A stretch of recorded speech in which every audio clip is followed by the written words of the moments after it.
بسم الله الرحمن الرحيم da sunan Allah mai rahama mai jin ƙai. ويل لكل همزة لمزة Tsananin azabar kwarin wutar jahannama ya tabbata ga duk mai yin gibar mutane, mai aibata mutane, mai cin naman mutane, mai sukar mutane akan idanunsu a gabansu da kuma a bayan idanunsu.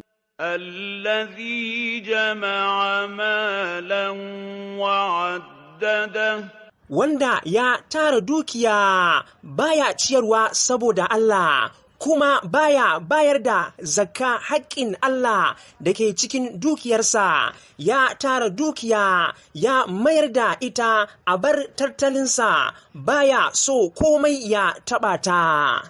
يحسب أن ماله أخلده Yana tsammani, yana zaton lallai dukiyarsa da ya tara yake rowar ciyarwa saboda Allah, yana zaton za ta dawwamar da shi a nan gidan duniya, ba zai mutu ba saboda jahilcinsa?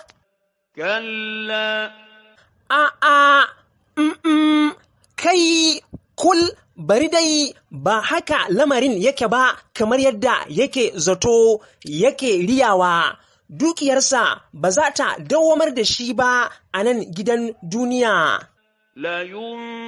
لينبذن في الحطمة Wallahi ranar ƙiyama sai an yi jifa da shi cikin huɗama. وما أدراك ما الحطمة Kuma me ya sanar da kai abar da ake cewa huɗama?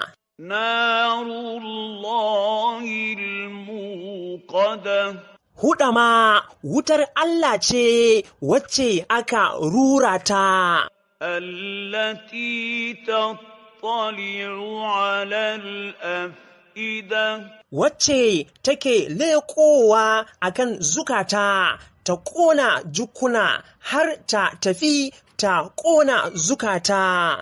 إنها عليهم مؤصدة Lalle ita wutar huɗama abar tabbatuwa ce a kansu, abar rufewa ce a kansu.